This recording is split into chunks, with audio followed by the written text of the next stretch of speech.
ஜெய் ஸ்ரீ மாத்ரே நமக. ஜெய் குருதர், ஜெய் குரு பிரசலாம். நமஸ்காரம். நான் கரூர்ல இருந்து வல்சலா பணிக்கர், பிரசன்ன ஜோதிடர். இன்னைக்கு நம்ம 2026ஆம் ஆண்டு குரு பயிற்சியுடைய பலன்கள் கடக ராசிக்கு எப்படி இருக்குன்னு பார்க்க போறோங்க.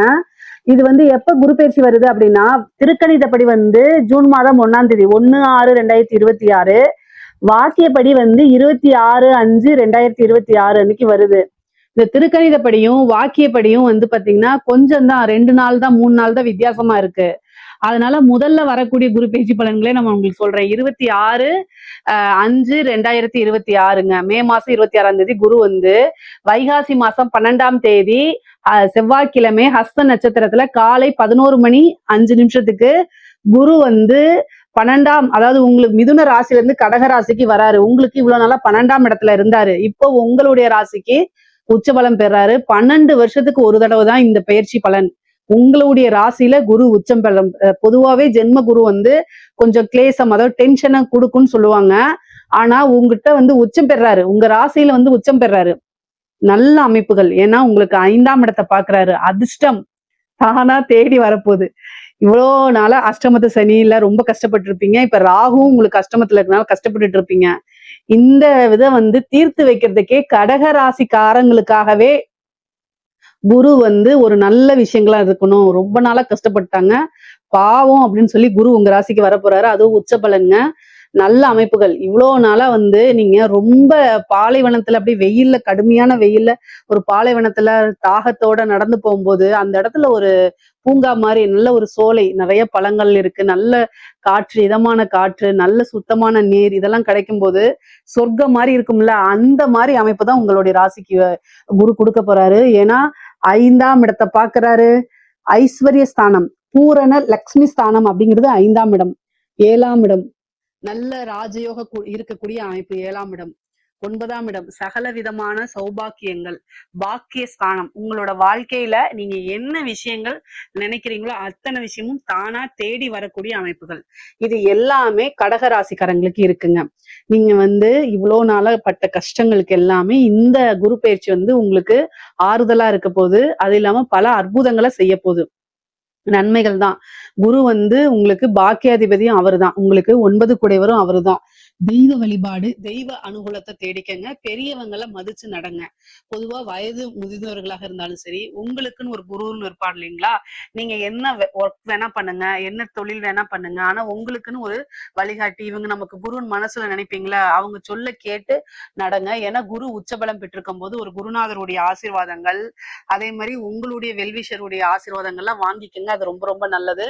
பெற்றோர்களை மதிச்சு நடக்கணும். குரு உச்சபலம் பெறும்போது நம்ம நல்லவனாக இருக்கும் பட்சத்தில், நல்லவனாக மீன்ஸ் கடகராசிக்காரங்களே நல்லவர் தான், நான் அதுல மாற்று கருத்து கிடையாது. பொதுவாவே குடும்பத்துக்காக உழைச்சு உழைச்சு ஓடா தேர்றதுல முதல் ராசி கடகராசி தான்.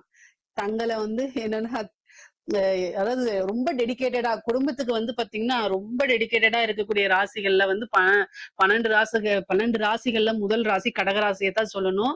அந்த அளவுக்கு டெடிகேட்டடா இருப்பீங்க.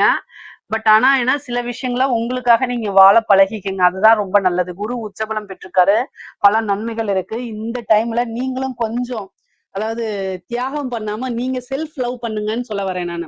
ஏன்னா உங்களுடைய ராசிக்கு அதிபதி சந்திரன். சோ சந்திரன் அப்படின்னாலே ஒரு தியாக மனப்பான்மை அப்படிங்கிற மாதிரி வரும். ஒரு சந்திரனை குறிக்கக்கூடிய கிரகம் என்னன்னா தாயை குறிக்கக்கூடியது. தாய் எப்பவுமே ஒரு தியாகியா தான் இருப்பாங்க. அவங்க குழந்தைங்களுக்காக தன்னையே தியாகம் பண்ணக்கூடிய அமைப்புல தானே இருப்பாங்க. சேம் கடகராசிக்காரங்களும் அப்படிதான் இருப்பீங்க. ஆனா என்னன்னா, இந்த குரு உச்சபலம் பெறும்போது கொஞ்சம் உங்களுக்காக செல்ஃப் லவ் பண்ணிக்கங்க. உங்களுக்கு என்ன விஷயங்கள்லாம் பிடிக்குதோ அதெல்லாம் செய்ய பழகிக்கங்க. லைஃபை கொஞ்சமா என்ஜாய் பண்ணிக்கங்க. நல்ல அமைப்புகள் வருது. 5ஆம் இடத்தை பாக்குறாரு. அதிர்ஷ்டம், லக்ஷ்மியுடைய ஸ்தானம். காதல்ல வெற்றி கிடைக்க போகுது ஃபர்ஸ்ட். அதே மாதிரி திடீர்னு ஒரு ஐஸ்வர்ய பிராப்தம், பூர்வீக சொத்துக்கள் சேரும் உங்களுக்கு. இவ்வளவு நாள பூர்வீக சொத்துக்கள் ஏதாவது ஒரு பிரச்சனைகள் இருக்கு அப்படின்னா அந்த பிரச்சனைகள்லாம் நீங்கி கட்டாயம் ஒரு நல்ல வழி உங்களுக்கு உண்டு. பூர்வீக சொத்துக்கள் மூலியமா நல்ல ஆதாயம் உண்டு. அதே மாதிரி தாய் வழி சொத்துக்களே நல்ல ஆதாயம் இருக்கு. தாய் வழி சொத்துக்களும் உங்களுக்கு சேர்றதுக்கு உண்டான அமைப்பு இருக்கு. தந்தை வழி 9ஆம் இடத்தை பாக்குது. தந்தை வழி சொத்துக்களும் வந்து சேரக்கூடிய அமைப்புகள் இருக்கு. பொதுவாவே 5ஆம் இடத்தை பார்க்கும்போது சொத்து சேர்க்கை அப்படிங்கிறது இருக்கு. சொத்து மூலியமா வருமானம் அப்படிங்கக்கூடிய அமைப்புகள் இருக்கு. சரிங்க. அதே மாதிரி காதல்ங்கிறது 5ஆம் இடம் தான். காதல் ரீதியா இருக்கக்கூடிய பிரச்சனைகள், வெற்றியோ தோல்வியோ உங்களுக்கு எல்லாமே நன்மையா மாறும். உங்களுடைய விருப்பத்துக்கு தகுந்த மாதிரி தான் இந்த குரு வந்து வேலை செய்ய போறாரு. ஏன்னா குரு உச்சபலம் பெற்று 5ஆம் இடத்தை பார்க்கறதுனால உங்களுக்கு என்ன விஷயம் நன்மையோ அதை தான் செய்வாரு. நம்மளுடைய விருப்பங்களை அத்தனையுமே பூர்த்தி பண்ண போகிறாரு. அதனால நல்ல அமைப்புகள் உங்களுக்கு இருக்கனால நீங்க என்ன விஷயங்கள்லாம் ஆசைப்படுறீங்களோ அத்தனையுமே சக்சஸ் பண்ணி வைக்க போறாரு.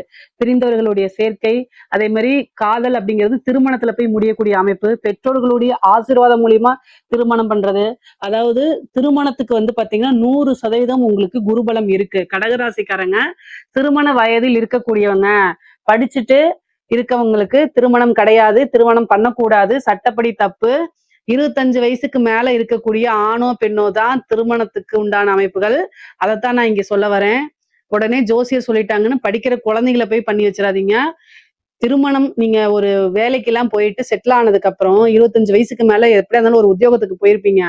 அதுக்கப்புறம் நீங்க லவ்வ வந்து வீட்டுல சொல்றதுக்கு தயங்கும் போது இந்த டைம்ல சொல்லுங்க. அது வந்து உங்களுக்கு சக்சஸ் ஆகும். என்ன அப்படின்னா 7ஆம் இடத்தையும் பார்த்து 9ஆம் இடத்தையும் பார்க்குது. அப்ப குரு பலம் பரிபூரணமா இருக்கனால பெற்றோர்களுடைய சம்மதத்தோடயே உங்களுக்கு திருமணம் ஆகக்கூடிய அமைப்புகள் இருக்கு. அதனால தாராளமா நீங்க சொல்லலாம். அதே மாதிரி திருமணத்துல எந்த தோஷங்களா இருந்தாலும் சரி அதெல்லாம் நிவர்த்தி பண்ணலாம். அதே மாதிரி திருமணத்துல எந்த வித தடையுமே இருக்காதுங்க. புதுசா பார்ட்னர் போறதுக்கு உண்டான அமைப்பு இருக்கு. நான் பிசினஸ் ஸ்டார்ட் பண்ணலாமான்னா தாராளமா ஸ்டார்ட் பண்ணலாம். நான் ஒர்க் பண்ணிட்டு இருக்கேன். ஆனா என்கிட்ட இன்வெஸ்ட்மெண்ட் பண்றதுக்கு வந்து ஐடியாஸ் இருக்கு. எனக்கு ஒரு நல்ல பார்ட்னர் கிடைக்க மாட்டேங்கிறாங்க அப்படின்னா இந்த டைம்ல குரு 7ஆம் இடத்தை பாக்குது. அப்போ உங்களுக்கு ஒரு நல்ல பார்ட்னர் கிடைப்பாங்க. உங்களுடைய ஜாதக ரீதியா, லக்ன ரீதியா பார்ட்னர்ஷிப் போடலாமாங்கிறத பாத்துக்கிட்டு தொழில்ஸ்தானம் எப்படி இருக்குங்கிறத உங்களுடைய ஜோசியர் இருப்பாங்க இல்லையா, ஃபேமிலி ஜோசியர் இருப்பாங்களா, அவங்க கிட்ட கலந்து ஆலோசிச்சுட்டு அதுக்கப்புறம் பண்ணுங்க. ஆனா இது நல்ல இன்வெஸ்ட்மெண்ட் பண்றதுக்கு நல்ல டைம், காசு பணம் வர்றதுக்கு நல்ல டைமா இருக்கனால வரக்கூடிய பணங்களை வந்து ஒரு நல்ல இடத்துல இன்வெஸ்ட் பண்றது தப்பு கிடையாது. புதுசா ஸ்டார்ட் பண்ணலாம்.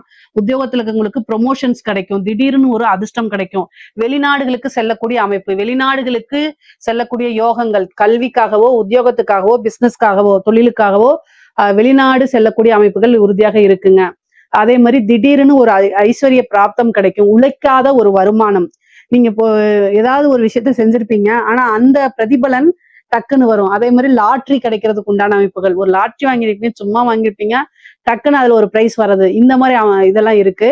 உழைக்காத வருமானம் அப்படிங்கிறது இந்த டைம்ல வர்றதுக்கு உண்டான அமைப்பு இருக்கு. கடன் ரீதியா பிரச்சனைகள் நிவர்த்தி ஆகும். ஏன்னா உங்களுக்கு 6 குரு, அவர் வந்து உங்களுடைய ராசியிலேயே உச்சம் பெறனால கடன் ரீதியா இருக்கக்கூடிய பிரச்சனைகளுக்கு கட்டாய நிவர்த்தி உண்டு. ஏன்னா நிவர்த்தி ஸ்தானத்தவே உச்ச பெற்ற குரு பாக்குறாரு. 12 வருஷத்துக்கு ஒரு தடவை தான் இந்த அமைப்புகள் வருது. இந்த விஷயம், இந்த கடன் ரீதியா இருக்கிறது, வழக்கு ரீதியா இருக்கிறதுக்கெல்லாம் இந்த டைம்ல உங்களுக்கு ஒரு நிவர்த்தி உண்டு. நீங்க அதுக்குண்டான பரிகாரங்களை செய்யுங்க. என்ன பரிகாரம் அப்படின்னா, குரு பகவானுக்கு வழிபாடு பண்ணுங்க. தட்சிணாமூர்த்தி வழிபாடு பண்ணுங்க. வியாழக்கிழமை உங்களுக்கு எந்த டைம் முடியுதோ அந்த டைம்ல வந்து முல்லைப்பூ இருக்கு இல்லைங்களா, அதுல மாலை தொடுத்து 2 நெய் தீபம் போட்டு அவருக்கு அர்ச்சனை பண்ணி வழிபாடு பண்ணுங்க. சிவபெருமான வழிபாடு பண்ணுங்க. நவகிரகத்துல குருன்னு இருப்பாரு, அவரை வழிபாடு பண்ணிக்கங்க. இதெல்லாமே உங்களுக்கு குரு பகவானுடைய நன்மைகளை அதிகப்படுத்தி கொடுக்கும். கடன் ரீதியா இருக்கக்கூடிய பிரச்சனைகளை நிவர்த்தி பண்ணும். அதே நேரத்துல வழக்குகள்ல வெற்றி கிடைக்கிறதுக்கு வாய்ப்புகள் இருக்கு. பிரிந்தவர்கள் சேர்றதுக்கு உண்டான அமைப்புகள் இருக்கு. நீங்க ரொம்ப நாளா மனதுக்கு பிடித்தவங்களை பிரிந்திருந்தீங்க அப்படின்னா அவங்க எல்லாம் வந்து சேர்றதுக்கு உண்டான அமைப்புகள் இருக்கு. ஒரு சிலருக்கு எல்லாம் 2வது மேரேஜ் போகணும் அப்படின்னு நினைக்கிறவங்களுக்கும் இந்த டைம்ல வந்து குருபலம் இருக்கனால செகண்ட் மேரேஜுக்கு உண்டான அமைப்புகளும் இருக்கு. 9ஆம் இடத்தை பாக்குறதுனால உங்களுடைய சொசைட்டில உங்களுடைய பேரும் புகழும் நல்ல வளர்ச்சி அடையும். பொதுவா ஒரு சில தொழில் செய்யறாரோ உத்தியோகம் செய்யறாரோ அவங்களுக்கு பேரு அப்படிங்கும் போது அது 9ஆம் இடத்தை குறிக்கக்கூடியது. குரு பலமாக இருக்கனாலையும் 9ஆம் இடத்தை பார்வை செய்யறதுனாலும் என்ன அப்படின்னா நல்ல பேரு புகழ் உங்களுக்கு கிடைக்கும்.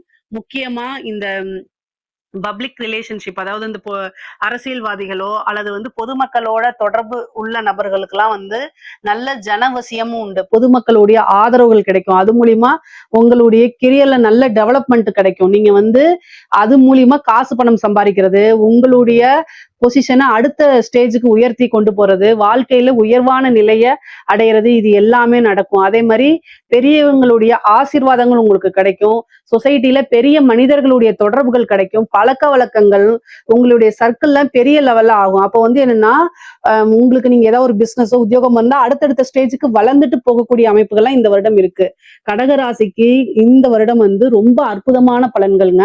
பெண்களை பொறுத்த வரைக்கும் சொல்லவே வேண்டாம். ஆடை ஆபரண சேர்க்கை இருக்கு, சொத்து சேர்க்கை இருக்கு, உங்க பேர்ல வீடு வாகனங்கள் வாங்கக்கூடிய அமைப்புகள் இருக்கு, கோல்டு வாங்குறது, உங்களுக்கு பிடிச்ச விஷயங்கள்லாம் செய்யறது, குடும்பத்தாருடைய ஆதரவுகள் கிடைக்கிறது, கணவன் மூலியமா நல்ல ஆதாயங்கள் கிடைக்கிறது, மனம் மகிழ்ச்சியாக இருக்கிறது, நீண்ட தூரம் பிரயாணம் பண்றது, அதே மாதிரி புனித யாத்திரைகள், புனித நதிகள்ல நீராடுறது, இந்த மாதிரி அமைப்புகள்லாம் இருக்கு.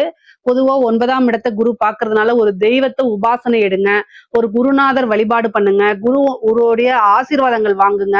ஏன்னா உச்சபலம் பெற்றிருக்கும் போது குருவோடைய ஆசீர்வாதம் வாங்கும் போது உங்களுக்கு வரக்கூடிய ஐஸ்வர்ய பிராப்தம் பல மடங்கா இருக்கும். சகல விதமான சௌபாக்கியங்களும் வந்து சேரும். எந்த காரியங்கள் எடுத்தாலும் சரிங்க, அதுல உங்களுக்கு வெற்றி கிடைக்குங்க. இந்த விஷயங்கள் அப்படிங்கறதெல்லாம் இல்ல. படிப்புல வந்து நல்ல உயர்வான நிலையை அடைய முடியும். நீங்க என்ன விஷயங்கள் நினைக்கிறீங்களோ அத்தனை விஷயத்தையுமே வெற்றி பெற செய்ய முடியுங்க. இந்த வருடத்துல நீங்க சாதிக்க முடியலன்னா அப்புறம் அடுத்தது 12 வருஷம் வெயிட் பண்ணணும். அந்த மாதிரி ஒரு அமைப்பு வருது. அதனால இந்த வருடத்திலேயே நீங்க பிளான் போட்டு வச்சு ஒவ்வொரு விஷயத்தையும் செஞ்சுட்டே வாங்க. எல்லாமே சக்சஸ்ல முடியும். இதுதான் அப்படிங்கிறது கிடையாது. கடக ராசிக்காரங்களுக்கு இந்த வருடம் குரு இருக்கிற வரைக்கும் தோல்வி அப்படிங்கக்கூடிய ஒரு விஷயமே கிடையாது. அதே மாதிரி இன்வெஸ்ட் பண்றது, காசு பணம் கொடுக்கறது, இந்த மாதிரி விஷயங்களை ரொம்ப ஆலோசனை பண்ணி யோசிச்சு உங்களுக்கு ஐடியா இல்லாத பட்சத்தில் உங்களுக்குன்னு வெல்விஷர் யாராவது இருந்தாங்கன்னா அவங்க கிட்ட கேட்டு தீர்க்கமான முடிவெடுத்ததுக்கு அப்புறம் மற்ற விஷயங்கள்லாம் செய்யுங்க. ஏன்னா நீங்க உதவி பண்ண போறேன்னு சொல்லிட்டு அது பிரச்சனை ஆயிடக்கூடாது. ஏன்னா குரு 6 குடையவருமா இருக்கனால. அதனால மெயினா வந்து பாத்தீங்கன்னா காசு பண விஷயங்கள்ல ரொம்ப கவனமா இருக்கணும். எதுக்காக இதை சொல்றேன்னா டிசம்பருக்கு அப்புறம் குருவோட கேதுவும் உங்க ராசிக்கு வரதுனால இந்த குரு கேது இணைவு, இந்த குரு கேது இணைவு அப்படிங்கிறது வந்து சில டைம் கடன் பிரச்சனைகளை கொடுத்துரும். அதுக்காக ஜாமீன் கையெழுத்து போடுறதை அவாய்ட் பண்ணிக்கங்க. இப்பவே குருபலம் வரும்போது, காசு பணம் வரும்போது ஃப்ரெண்ட்ஸ் மூலியமா ஏதாவது வந்து யோசிக்காம சில தவறுகளை செய்யறதுனால பிரச்சனைகளை மேற்கொள்ற மாதிரி வரும். கவனம். தேக ஆரோக்கியத்துல கவனம் இருக்கணும்.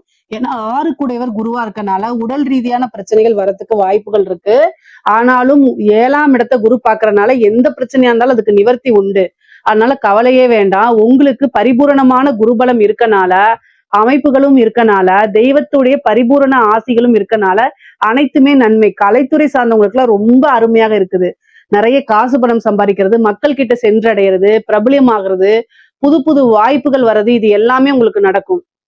உத்தியோகத்துல இருக்கவங்களுக்கு திடீர்னு ஒரு ஜாக்பாட் தான் வச்சுக்கோங்களேன். ப்ரொமோஷன், சேலரி இன்கிரிமெண்ட், நீங்க நினைச்ச துறையில வேலை வாங்குறது, இந்த மாதிரி அரசாங்க உத்தியோகத்துல இருக்கவங்களுக்கும் இது ஒரு சூப்பரான அமைப்புகள். பொதுவாவே கடக ராசியை பொறுத்த வரைக்கும் பொருளாதார நிறையும் நல்ல உயர்வுல இருக்கு. அதே மாதிரி ரிலேஷன்ஷிப் உறவுகளுக்குடைய நிலையும் வந்து பாத்தீங்கன்னா நல்ல அற்புதமா இருக்கு. கடக ராசிக்கு இந்த குரு பயிற்சி சகல விதமான சௌபாக்கியங்களும் அஷ்ட ஐஸ்வர்ய பிராப்தமும் கொடுக்கும், உறுதியாக உண்டு. அதே மாதிரி இதுல ஏதாவது சந்தேகங்கள் இருக்கு அப்படின்னா கமெண்ட்ஸ்ல கேளுங்க, கட்டாயம் நான் ஆன்சர் பண்றேன். நம்மளுடைய சேனலை லைக் பண்ணுங்க, ஷேர் பண்ணுங்க, சப்ஸ்கிரைப் பண்ணுங்க. நன்றி, வணக்கம்.